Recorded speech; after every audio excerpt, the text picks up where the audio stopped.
Vamos lá, pessoal, começando mais um capítulo número 9. Vamos falar aí de network. Quando falamos em rede de computadores e CMD, os primeiros comandos que nos vêm à cabeça são ipconfig, netstat, nslookup, netish, ping, e existem muitos outros comandos a serem utilizados em um ambiente de rede através do CMD. Nós vamos falar um pouquinho deles aí daqui a pouco. A primeira informação que precisamos conhecer no nosso computador ou computador remoto, qual queremos fazer contato, é o seu nome de dispositivo, o hostname, e seu endereço IP. De forma análoga, imagine que o endereço IP de computador é o endereço de uma casa. Este deve ser único em uma rua. A rua seria uma rede, seja uma rede corporativa ou local. Cada casa possui seu próprio número, IP. Assim, quando o correio for entregar um pacote para você em sua casa ou um amigo for lhe visitar, eles deverão procurar pelo número da sua casa. As máquinas não enxergam umas às outras através de nomes, e sim através de endereços, esses denominados IP. Assim como o carteiro não irá reconhecer sua casa pelo seu nome, e sim pelo número na residência. O IP, Internet Protocol, é composto por 4 octetos, 8 bits ou 32 bits. Complicou, né? Vamos detalhar mais isso. E aí a gente tem uma aula extra sobre endereçamento IP. Essa aula extra ela faz parte de um outro curso sobre subnet IP, mas estou disponibilizando para vocês aqui neste curso. Então vamos lá. Toda máquina por padrão recebe um endereço IP.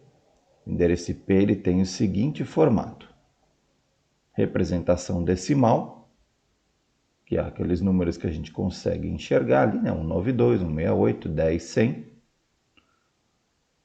Em número de bits, então cada um desses campos aí da tabela é referente a 1 byte ou 8 bits, a representação binária desses números decimais e o total de bits que compõem um IP.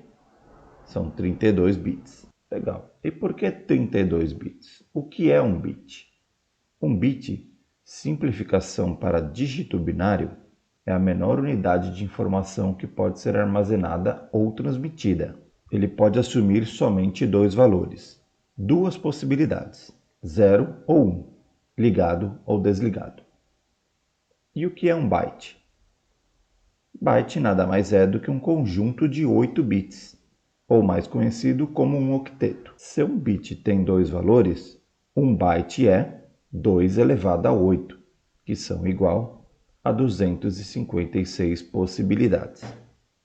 Neste caso, um octeto pode estar representado desde 00000, 8 vezes o 0, a 8 vezes o número 1.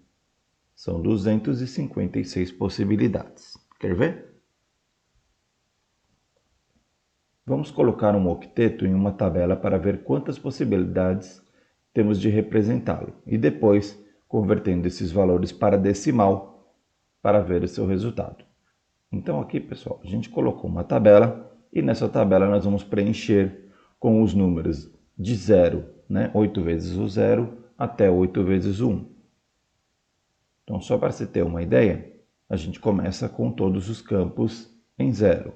Na segunda linha, nós colocamos ali o primeiro número 1 da direita para a esquerda. Na sequência, a gente coloca o número 0 seguido do número 1, sempre da direita para a esquerda. Isso aí vai formar o número 1 na primeira linha, número 10 na segunda, número 11 na terceira, número 100 na quarta, 101, 110, 111 e assim por diante até completar os 8 uns. Ok. E agora como é que se converte isso em decimal? É simples. Se estamos falando de binário, é sempre elevado a 2. Nesse caso, montamos a seguinte tabela. Da direita para a esquerda, 2 elevado a 0, sempre igual a 1. 2 elevado a 1, igual a 2. 2 elevado a 2 igual a 4. 2 elevado a 3 igual a 8. 2 elevado a 4, 16. 2 elevado a 5, 32. 2 elevado a 6, 64.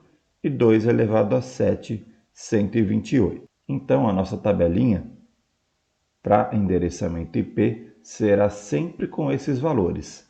1 da direita para a esquerda. 1, 2, 4, 8, 16, 32, 64 e 128. Se somarmos todos os valores da tabela acima, nós vamos ter 255. E da onde saiu aquele número 192, 168 do meu endereço IP? Vamos pegar como exemplo o meu endereço IP 192.168.0.10. Dividindo em octetos, temos 192 o primeiro octeto, 168 o segundo octeto, 0 o terceiro, 10 o quarto. Utilizando a nossa tabelinha, então, padrão para endereçamento IP, nós vamos pegar o primeiro octeto e vamos jogar o valor dele em binário nessa tabela. E como é que a gente faz? Olhando da esquerda para a direita agora, fazemos a seguinte pergunta. 2 elevado a 7 é igual a 128. 128 chegou em 192? Não, né? Ainda falta uma certa quantia para chegar ali, 128 em 192. Nesse caso, a gente vai preencher a primeira casa ali, 2 elevado a 7 igual a 128, com o número 1. Nós vamos ligar esse bit. Legal. Da maneira como está a tabela agora, temos o valor decimal de 128. Então, se a gente considerar essa tabela agora, a primeira coluna está marcada 128 e o restante está em 0. Isso quer dizer que nós temos a conotação binária para o número decimal 128. Continuando a nossa proposta. Então, nós temos 192 menos 128, né? 192 menos 128 é igual a 64. Então, me falta 64 para chegar no valor de 192. Então, agora ficou fácil. Do lado da casa 2 elevado a 7, 128, eu tenho a 2 elevado a 6, 64. Eu vou lá marcar, então, com o número 1 nessa caixinha também. Somando agora as duas casas, 128 mais 64, eu chego ao valor final de 192. E aí nós temos a conotação binária desse número 192, que é 110000000. E aí, de maneira mais clara, a gente tem então a conotação em binário do número 192. As duas primeiras casas ali, 128 mais 64, e o restante das casas em 0. Então, para se converter o valor decimal para binário ou ao contrário, basta utilizar a tabela acima e colocar os valores de 0 e 1 e se calcular o número 1. Agora vamos converter o número decimal 168. Então, agora que a gente já aprendeu como é que faz, utilizando a tabelinha de referência, nós vamos pegar aí, então, os números. 128 ainda está longe para chegar em 168. Então, a gente marca ali a caixinha do 128. Se eu somar 128 com 64, dá 192, eu passo do valor de 168. Então, eu coloco o 0 na casinha 64. Se eu preencher ali o 32 e somar 128 com mais 32, eu vou chegar ali no valor de 160. Ainda não é o número ideal, mas eu consigo preencher a casinha do 32 com o número 1. Se eu somar agora 128 mais 32, tenho 160, falta 8. Então, eu vou marcar a caixinha do 8. Nesse caso, o número binário ficaria 10101000. Legal. Esse então é o número binário do 168. O binário do decimal 0, que seria o nosso próximo octeto do nosso IP, são as 8 casas preenchidas aí em 0. E o número 10, a conotação binária ficaria então 4 zeros, 1 0, 1 0. Então, a conotação binária inteira do nosso endereço IP ficaria conforme vocês estão vendo aqui no vídeo, mostrando então os valores decimal e binário de cada um dos meus octetos. Legal, né? Esse é o nosso endereço IP, é o endereço da máquina. Mas qual rede ele pertence, né? Então a gente tem agora entendimento aí que esse é o endereço IP da minha máquina, porém de que rede ele pertence? A maneira mais fácil de saber de qual rede pertence o endereço IP é utilizando a máscara de rede. No caso, a nossa máscara é 255.255.250. Lembra como é que fica em binário? Então nós vamos fazer o seguinte, nós vamos passar o endereço da máscara e o endereço IP tudo para binário. Feito isso, nós vamos utilizar uma operação booleana que chama AND, que vai fazer um comparativo entre os números binários para resultar num endereço de rede. Então vamos lá. Temos ali o endereço IP do host, né, da máquina, o endereço de máscara de rede na representação binária, e aí nós vamos fazer uma operação chamada AND. Aqui eu vou explicar um pouquinho de forma mais clara. Então, para cada um do host, eu vou fazer um comparativo com o valor da máscara. 1 com 1 será sempre 1. Então, aqui eu tenho da esquerda para a direita o número 1, vou comparar com o número 1 da máscara, o resultado será sempre 1. Então, 1 com 1, 1. 0 com 1 será sempre 0. 0 com 1 sempre 0, e assim vai sucessivamente. Então, nós temos aqui um número binário representando o nosso endereço de rede. Então, para ficar um pouquinho mais claro, depois de feita a operação com todos os octetos, observe que apenas o último octeto teve seu resultado diferente dos demais. Então, aqui a gente fez a operação do primeiro octeto, o resultado foi idêntico ao endereço aqui do host, 192. Aqui também, 168, 0. E aqui foi que mudou. Aqui a gente fez a operação 1 com 0 foi 0, 0 com 0 é 0, 1 com 0 é 0 e 0 com 0 é 0. Quer dizer que os 3 primeiros octetos que não sofreram alteração representam a rede a qual o endereço pertence. Então, no caso, aquele meu endereço 192.168.0.10 pertence à rede 192.168.0.0.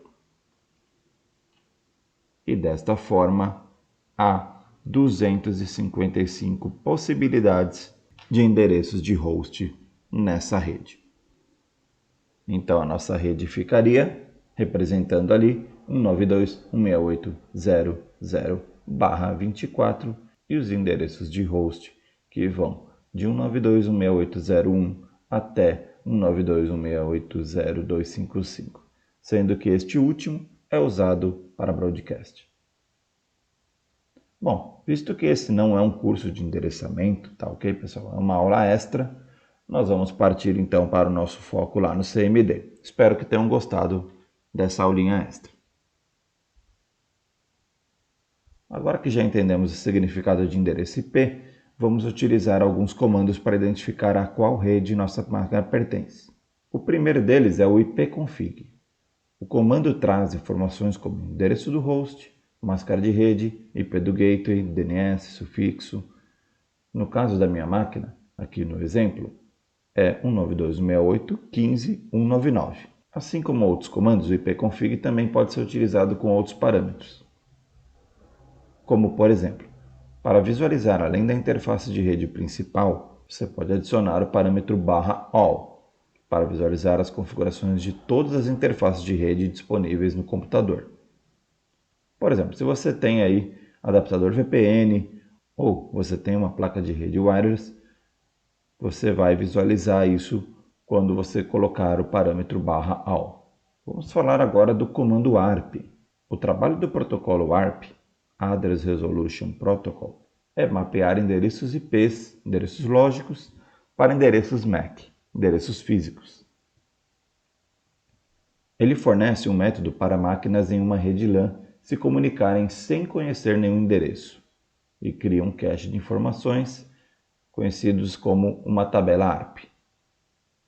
Quando um novo computador entra na rede LAN, ele recebe um endereço IP e atualiza seu cache ARP com as informações do gateway. Esse cache ARP ou tabela ARP pode ser encontrado usando o comando ARP-A.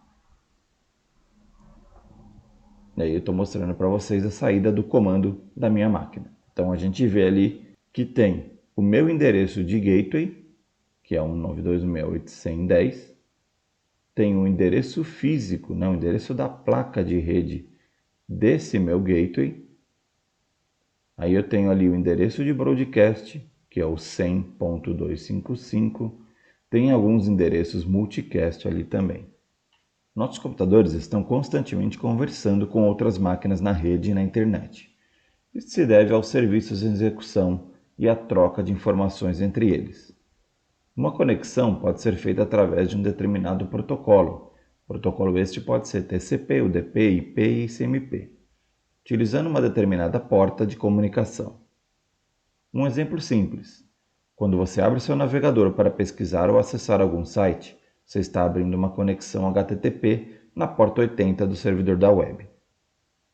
O seu computador abre uma porta qualquer de origem para conversar com a porta 80 lá do servidor, onde está hospedada a página que você quer visitar. E como a gente consegue visualizar essa comunicação nos bastidores da máquina? Usando o comando netstat. O comando mostra as seguintes informações: protocolo qual foi estabelecida a conexão, endereço local, o endereço da sua máquina, endereço externo, com quem a máquina está conversando, e o estado, se a conexão foi estabelecida, ou ela pode estar fechada, ouvindo, ou então tentando se conectar.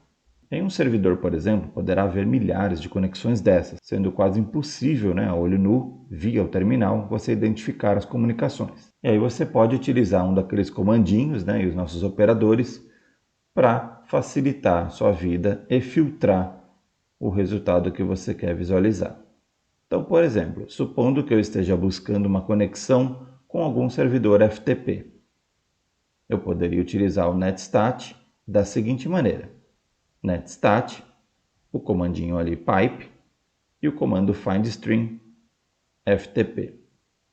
Dessa forma, eu vou filtrar dentre tantas conexões que tenho no meu computador, eu quero visualizar apenas a conexão FTP. O netstat possui diversos parâmetros, quais podem ser utilizados em conjunto ou separadamente. Por exemplo, caso queira listar apenas conexões ativas do protocolo UDP, a gente utiliza netstat -a-p UDP. Aí seria o -a, conexões ativas, e o p de protocolo. O parâmetro -o permite visualizar o PID, o Process ID de cada conexão. Assim, você consegue associar, por exemplo, que serviço está sendo executado com essa conexão. Então, um dos comandos aí mais utilizados é o netstat -a-no. Outro parâmetro legal de usar é o -b. Ele traz qual executável está envolvido na comunicação. Outro amigo nosso que pode ajudar bastante na questão de conexões de rede é o famoso comando ping. Muito utilizado na verificação de conectividade entre máquinas, o ping envia solicitações de eco e aguarda a resposta do computador de destino. O ping também suporta alguns parâmetros. Os mais conhecidos aí é o ping -a, ele exibe o nome do host, ele tenta fazer a identificação do nome do host, de DNS, e o ping -t, ele faz um ping contínuo até que se interrompa com o Ctrl+C. Agora vamos falar de mais uma ferramenta poderosa, que pode fazer de tudo via linha de comando quando o tema é redes.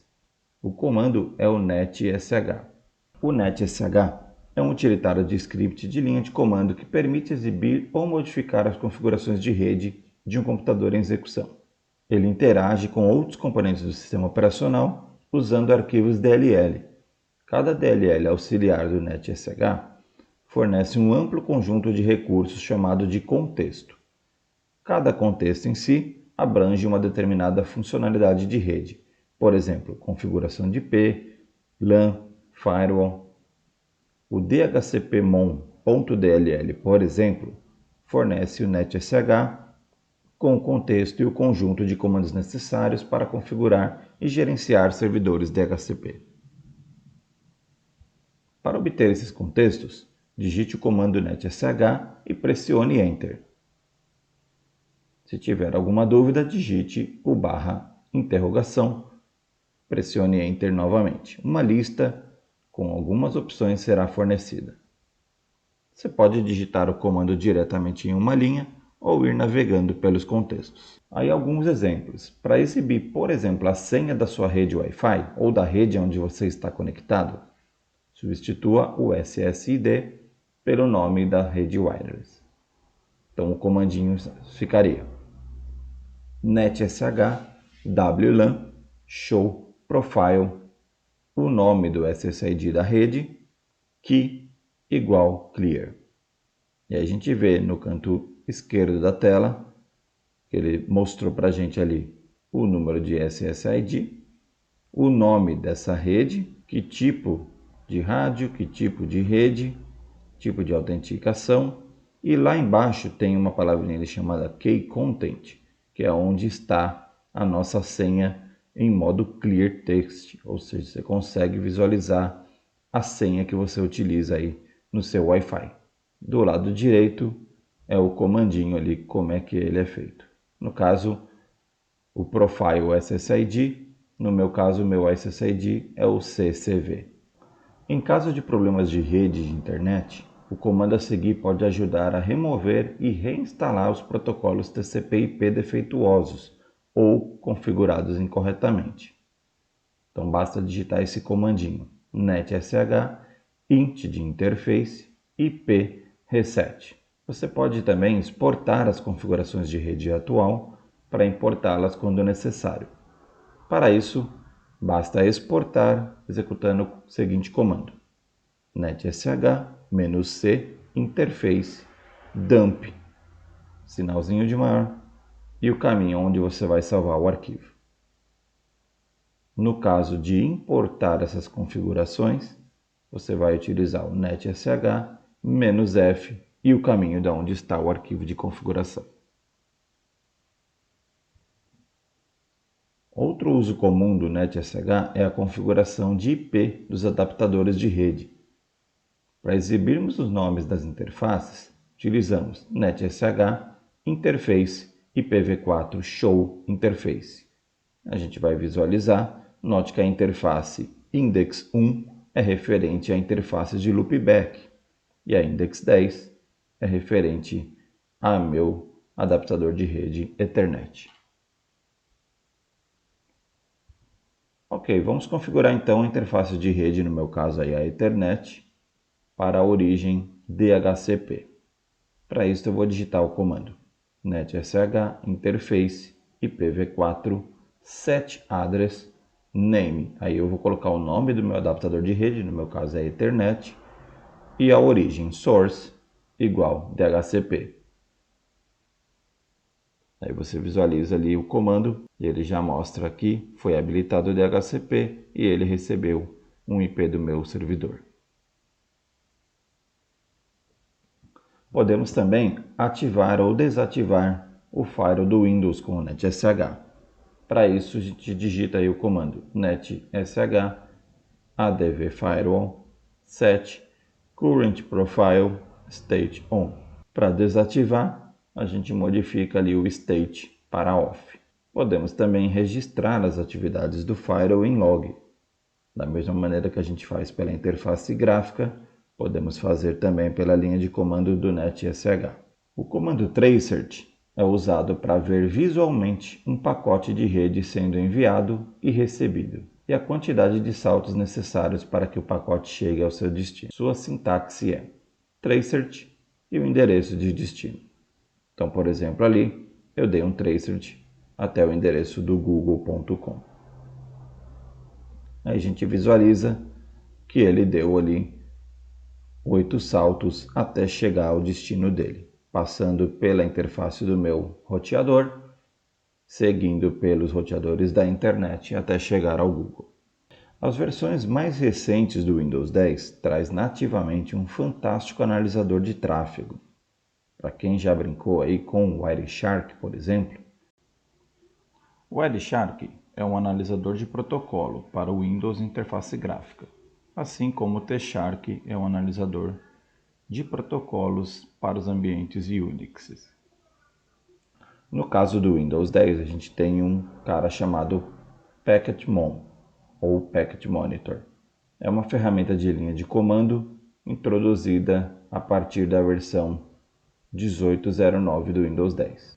A ferramenta tem o intuito de ajudar a depurar problemas de rede, incluindo problemas com redes virtuais. Packetmon pode interceptar pacotes, permitindo uma análise fim a fim das rotas dos pacotes. Ele também fornece informações extras, como por exemplo, por que um pacote foi descartado. O Packetmon suporta a utilização de filtros, gravação em arquivos de log e formatação do log para outros arquivos. Podemos iniciar uma breve captura em tempo real. Desta forma, as informações serão exibidas na tela e não serão gravadas em um arquivo. Então, para fazer isso, sempre lembrando aí de executar o cmd com privilégios, o comando é packetmon start -etw -p 0 -l realtime. Feito isso, o resultado começará a aparecer diretamente na sua tela, informando ali os pacotes que estão trafegando através da sua interface de rede. Podemos então aplicar alguns filtros, para poder visualizar e definir, por exemplo, aonde vai ser gravado esse log de captura. Primeiro vamos aplicar então um filtro para analisar o tráfego HTTP, porta 80, e HTTPS, porta 443. Para isso, a gente vai digitar packetmon filter add http filter -p e as portas 80 e 443.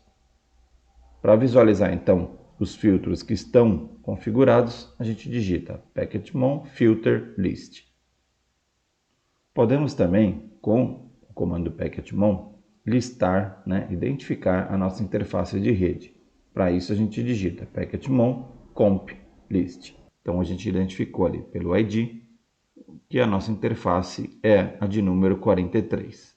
E aí, então vamos começar uma captura agora para jogar para um arquivo. Aí eu vou rodar packetmon start -etw -p 0 -c 43, que é a interface de rede nossa.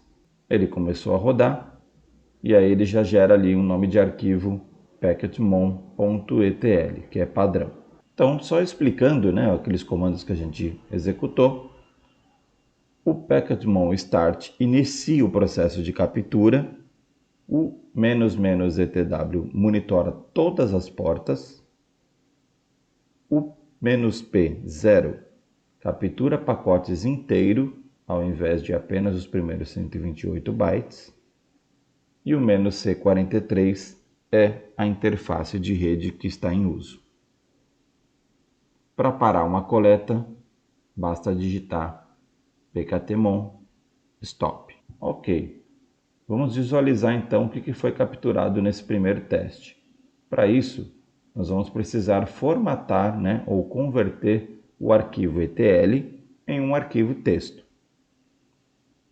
Para isso a gente utiliza o pktmon formate o nome do arquivo de log -o de output para o nome que eu quiser, .txt. No caso ali eu escolhi packetsniffer.txt.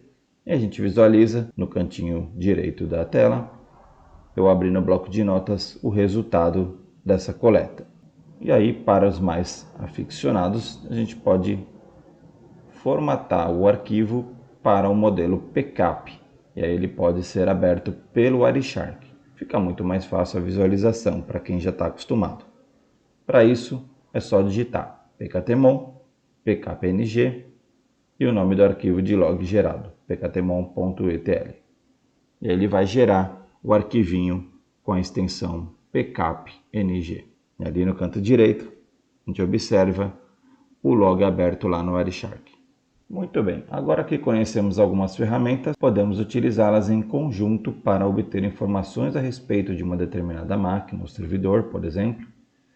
Com a nossa captura do pktmon, já conseguimos ter uma ideia do que trafegou na rede, quais dispositivos se comunicaram, e já conseguimos também obter uma lista de possíveis alvos, né? Caso você queira fazer algum teste de invasão, essa coisa do tipo. Exemplo, aqui nós temos um endereço que corresponde a um dispositivo LG, que foi encontrado durante a minha captura. Esse dispositivo ele pode ser desde uma televisão, né, algum outro dispositivo qualquer. Com base ali a gente não tem muitas informações, mas já conseguimos detectar a presença de um dispositivo e seu endereço IP. A gente pode ver também que houve uma troca de informações com algum servidor NTP. E é isso aí, pessoal. Com essas informações em mãos, coletadas por analisador de tráfego, mas todo o conhecimento que adquiriu aí ao longo do curso, ferramentas como o WinRM, os comandos de acesso a diretórios, cópia de arquivos, operadores, todos os comandos NET, informações de sistema e tudo mais, conseguimos gerar um relatório de reconhecimento de máquina bem robusto e usufruir dessa riqueza de detalhes e comandos para obter informações de outras máquinas em nossas redes. Sempre lembrando, né, para fazer bom uso desses comandos, sempre com o intuito de aprendizado, visando bem, sempre. Aí um resuminho técnico, o nosso hands-on. Então, se você tiver aí com o seu laboratório montado, vamos fazer alguns testes. Primeiro, vamos conectar um computador em uma rede. Então, se você tem aí uma maquininha aí com o Windows, conecte ela à sua rede. Assim, ela vai receber um endereço IP e nós vamos verificar qual endereço ela recebeu e vamos jogar esse resultado em um arquivo texto. Para isso, vamos utilizar o comandinho que a gente acabou de aprender. ipconfig/all, jogando ali pelo redirecionador a um arquivo ipconfig.txt. Sempre importante anotar os endereços, tá? Endereço de IP, máscara e gateway. E com o aprendizado obtido na aula extra de endereçamento, verifique então a qual rede pertence o endereço de sua máquina. Vamos testar uma conectividade com outras máquinas da rede. Vamos começar então pelo endereço de gateway. Para isso a gente vai utilizar outra ferramenta que a gente aprendeu, que é o ping. Então você vai fazer ali ping e o endereço IP do seu gateway. Pode testar também a conectividade com os seus servidores, DHCP, DNS. Mesma coisa, ping e o endereço dos servidores. É sempre bom lembrar de anotar os resultados obtidos. Ok, agora que a gente já está na rede, já sabemos quem são os nossos endereços de gateway, DNS, DHCP. Vamos tentar descobrir se existem outros endereços, outras máquinas aí na nossa rede rodando o analisador de tráfego. Então, para isso, a gente pode rodar ele em tempo real, ou então vamos pegar as informações obtidas ali atrás para gravar em um arquivo ETL e depois converter ele para um TXT. Eu fiz um teste aqui rapidamente no meu lab e obtive a informação de um endereço diferente. Não é nem o endereço do gateway, nem do DHCP e nem do DNS. Então eu obtive ali o endereço 192.168.100.101. A primeira coisa que eu faço é testar a conectividade com esse endereço. Então eu tentei ali o ping nesse endereço e infelizmente eu não tive retorno. Possivelmente essa máquina está com um firewall habilitado e bloqueando as requisições de ping. Aí tentei novamente o ping com o parâmetro "-a". E olha que legal. Ele me trouxe o nome desse PC. Ele chama PC Hack. Aí o que a gente pode fazer, como ele está na minha rede, eu tenho alguns usuários padrão local em cada máquina. E aí eu vou testar a conexão WinRM com esse dispositivo. Para isso, preciso ter acesso, obviamente, a alguma credencial da máquina. Nesse caso, como eu tenho acesso às credenciais, eu vou utilizar. Então, digitando o comando WinRM identify -r http o endereço da máquina ou o nome de máquina na porta 5985 e utilizando as credenciais, eu vou ter o seguinte resultado ali. Identify response, ele me traz as configurações e os perfis de segurança do WinRM. Isso quer dizer que as credenciais que eu utilizei funcionaram com êxito e ele trouxe um resultado positivo. Então, eu consigo me conectar à máquina utilizando o WinRS para obter o shell. Para isso, eu vou utilizar o comando WinRS agora e as mesmas credenciais, os mesmos parâmetros anteriores. Dessa forma, eu obtive o shell da máquina PCHack. Aí você observa ali, eu digitei hostname, ele me trouxe o hostname da máquina, PCHack, informando que eu estou dentro da máquina agora. Ali eu utilizei o comando netuser, que a gente já aprendeu também, para trazer as informações de usuários dessa máquina. É bem possível que a gente se depare aí com diversos problemas na hora de se conectar. Obviamente, num teste de laboratório, tudo funcionou perfeitamente, eu consegui executar porque eu tinha as credenciais, eu consegui fazer a conexão com o IRS, mas você pode encontrar problemas sim. Muitos dos problemas são ligados aos seguintes itens que deverão ser sempre checados. Se existe firewall habilitado na estação remota, se as credenciais estão corretas, se não tem nenhum proxy ou firewall no meio do caminho, certificar que o registro remoto esteja sendo executado no computador remoto. Se não tiver, o Windows pode exibir uma mensagem de erro. Verificar se o compartilhamento de arquivos e impressoras para redes Microsoft está ativado, dentre outras coisas. Para começar o processo de troubleshooting, então na máquina remota, aí sim agora na máquina remota, a gente vai rodar esses comandinhos. O IRM Identify, e aí o endereço localhost usando as credenciais. O resultado deve ser como o abaixo. Se isso estiver ok, você validou que tanto o serviço WinRM está ativo, quanto as credenciais são válidas. Agora checamos as configurações do firewall local. Para isso, a gente roda netsh adv firewall show all profiles. Ele vai mostrar todos os profiles do firewall e o estado deles, se eles estão on ou se eles estão off.